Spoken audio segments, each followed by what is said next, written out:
And then finally, one thing I wanted to point out was, so these are actual chairs from Napoleon's period, and it is striking to me that in some ways Napoleon himself is aware of commercializing.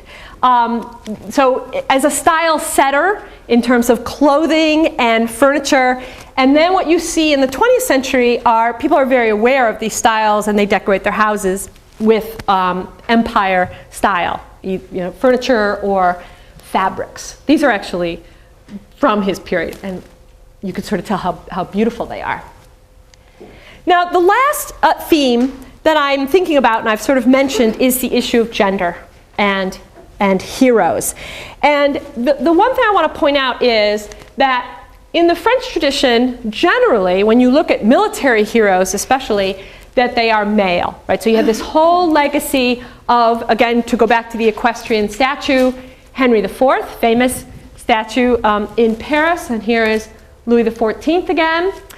In the 19th century, you have a whole sort of cult of great men, right? This is the Panthéon, the Pantheon in Paris, right, in the 5th, the Latin Quarter.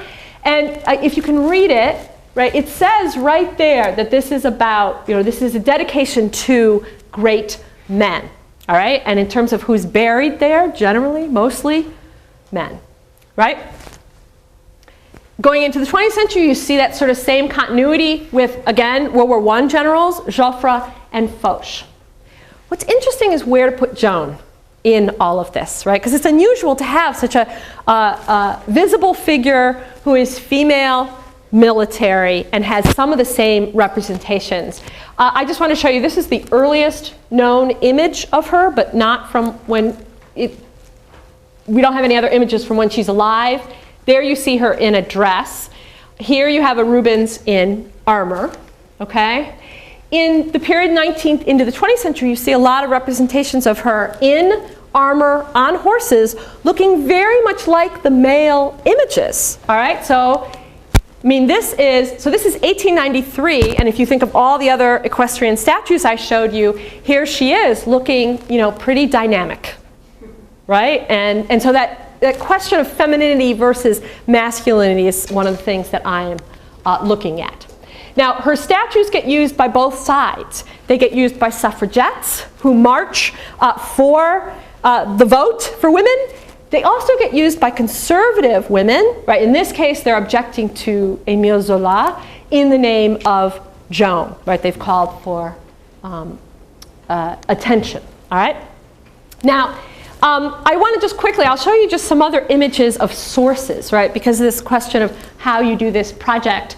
Some of this I'll go quickly, and you'll see just the range of material is really remarkable. This is some more of the Image d'Épinal, and the one thing I want to show you is how, again, it moves all the way into the 20th century. This is World War II, right? This is Pétain, using the same general aesthetic.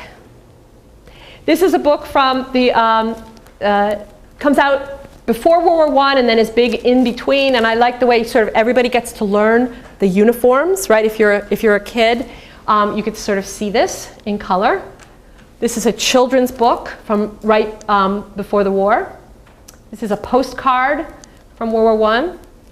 This is a poster from 1941, right? Joan was used by Vichy to promote, in this case, motherhood, oddly enough.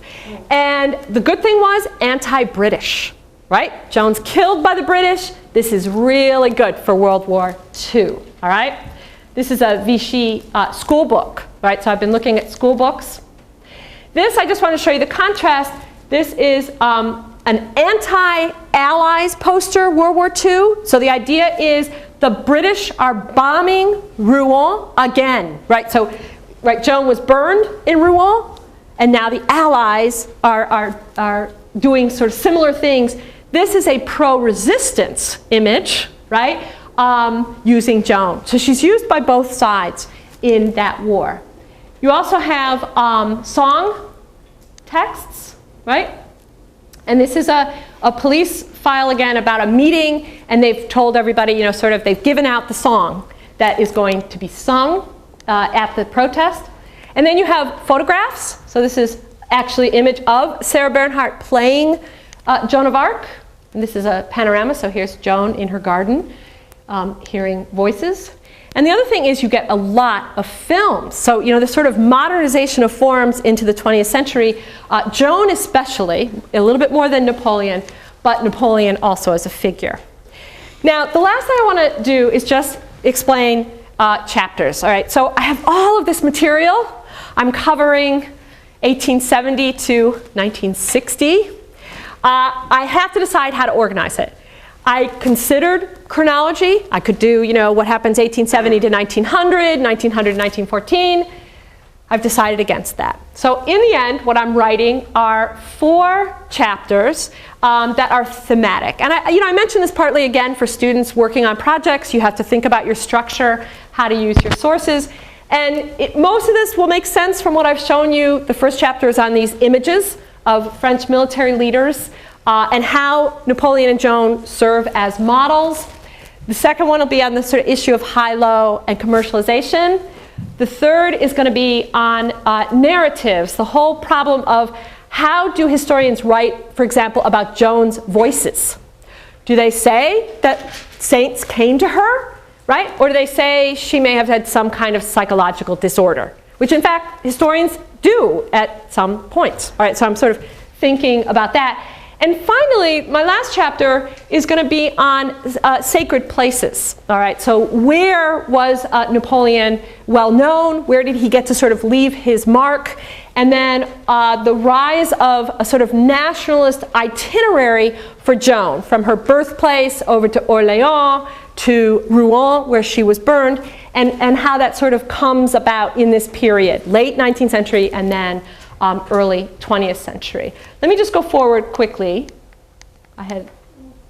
This is Napoleon's birthplace. That is Joan's. I want to show how Napoleon is all over the place in Paris. He really got to leave his mark there. This is in the Tuileries Garden.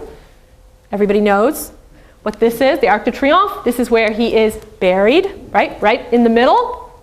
This is Joan's itinerary.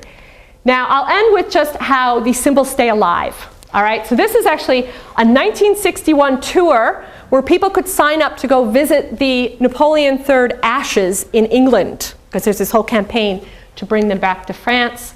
This is Mitterrand, president, going to a service, a ceremony in Orléans, right, he's from the left. That would sort of never be done, and this is our history. I can do this. But this is Joan being used by the right, by the radical right, the Front National, which goes to her statue every year. This is Joan for computer games. And finally, I'll leave you with this. This is the way in which these symbols are still here. They have echoes of the past. So here you have, right, Napoleon and Sarkozy. So I'll end with that.